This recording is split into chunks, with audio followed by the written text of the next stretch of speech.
पर 3 देखा जाए, कह रहा है कि एक सीढ़ी के क्रमागत डंडे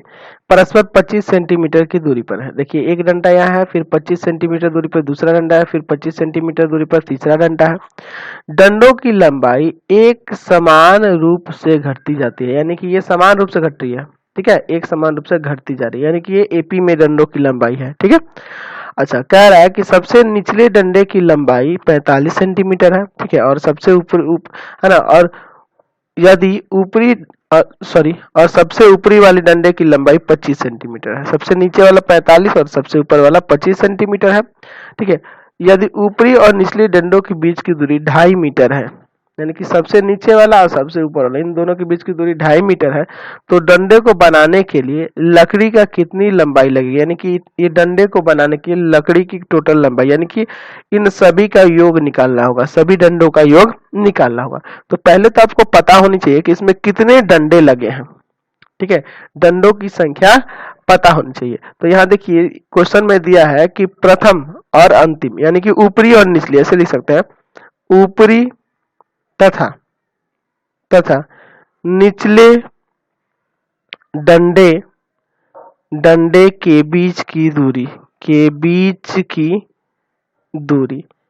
ये जो दूरी दिया है ये मीटर में दिया है, तो इसको भी सेंटीमीटर में कर लेते हैं क्योंकि सब सेंटीमीटर में,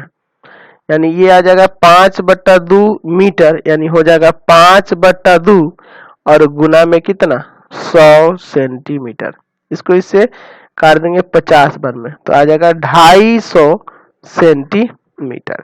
अब क्या निकालते हैं हम लोग, यहाँ निकालेंगे कि सबसे ये पहले पता चले कि इसमें कितने डंडे लगे हैं, यानी डंडों की संख्या निकालेंगे, ठीक है, डंडों की संख्या निकालेंगे। तो यहाँ लिख सकते हैं डंडों की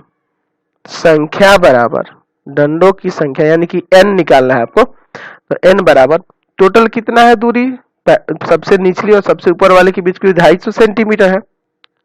250 सेंटीमीटर, और हर एक दो क्रमागत के बीच की दूरी 25 सेंटीमीटर है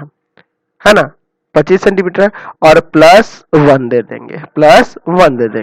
अब आप सोच रहे होंगे कि सर इतना तो ये डिवाइड किए समझ में आ रहा है, लेकिन +1 क्यों करें, तो यह समझिए, दो क्रमागत के बीच की दूरी 25 सेंटीमीटर है ना, और यहाँ सबसे नीचे वाले सबसे ऊपर वाले के बीच की दूरी दिया है, तो ऐसे ही दो दो क्रम में आप घटाते गए तो एक डंडा अंतिम में बच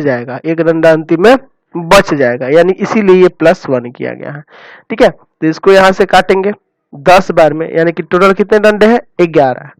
ठीक है। तो यहाँ लिखेंगे लकड़ी की कुल लंबाई निकालनी है, लकड़ी की कुल लंबाई, यानी कि यहाँ तात्पर्य है आपके SN से, लकड़ी की कुल लंबाई SN से। अच्छा, सबसे नीचे वाला जो है, सबसे निचले डंडे की लंबाई जो है वो